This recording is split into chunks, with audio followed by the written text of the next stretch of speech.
જૂનાગઢ માળિયા હાટીના તાલુકાના લાંગોદ્રા ગામે લાંગડ નદી પર પુલના કામમાં નબળી કામગીરી અંગે ખુદ તાલુકા ભાજપ મંત્રીની તપાસની માંગ, બાકીનું કામ તાત્કાલિક પૂર્ણ થાય તેવી માંગ કરતા ભાજપ આગેવાન 4 વર્ષથી લેખિત રજૂઆત છતાં કોઈ કાર્યવાહી નહીં। લાંગોદ્રા ગામે લાંગડ નદી પર પુલનું કામ નબળું થવાના આક્ષેપો સાથે લેખિત રજૂઆત કરાઈ। ભાજપના તાલુકા મંત્રી ભરતભાઈ સોલંકીએ તપાસ કરવાની રજૂઆત કરી પણ કોઈ સાંભળતું નથી। પોતાની સરકારને બચાવીને સરકારી તંત્ર સામે નિશાન સાધી કાર્યવાહીની માંગ કરાઈ।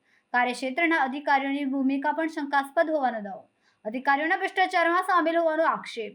ભરત સોલંકી દ્વારા તાત્કાલિક તપાસ અને કાર્યવાહી માટે રજૂઆત સંપૂર્ણ મામલે ધારાસભ્ય ભગવાનજી કરગઠિયાને રજૂઆત કરાઈ।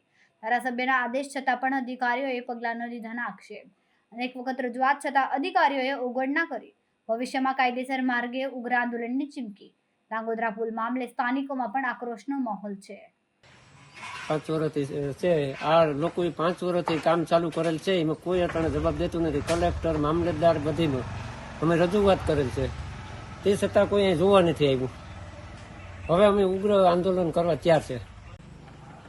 આ અમારા ગામના ઉપસરપંચ છે બાબુભાઈ અર્જુનભાઈ ચાવડા, અને આજે વારંવાર એની પણ રજૂઆત જે જિલ્લા કક્ષાએ મતલબ કે કલેક્ટરશ્રીને, મામલતદારશ્રીને, તાલુકા વિકાસ અધિકારીને, જિલ્લા વિકાસ અધિકારીને વારંવાર રજૂઆત કરવા છતાં પણ હજી આનો કોઈ નિકાલ નથી આવતો। આનું મેઇન કારણ જે મેઇન ભ્રષ્ટાચારી છે એ 2 અધિકારી છે, જેનું એકનું નામ છે બીનાબેન અને એક છે સોલંકી સાહેબ કાર્યપાલક છે। એની અત્યાર સુધીમાં મેં 1000 વખત રજૂઆત કરી, ટેલિફોનિક વાત કરી, રૂબરૂમાં વાત કરી, કાગળ ઉપર વાત કરી, અત્યાર સુધીમાં કોઈ પણ જાતનો જવાબ આપવામાં નથી આવ્યો। મેઇન મુખ્ય આરોપી એ 2ને સસ્પેન્ડ કરવામાં આવે એવી અમારી માંગ છે।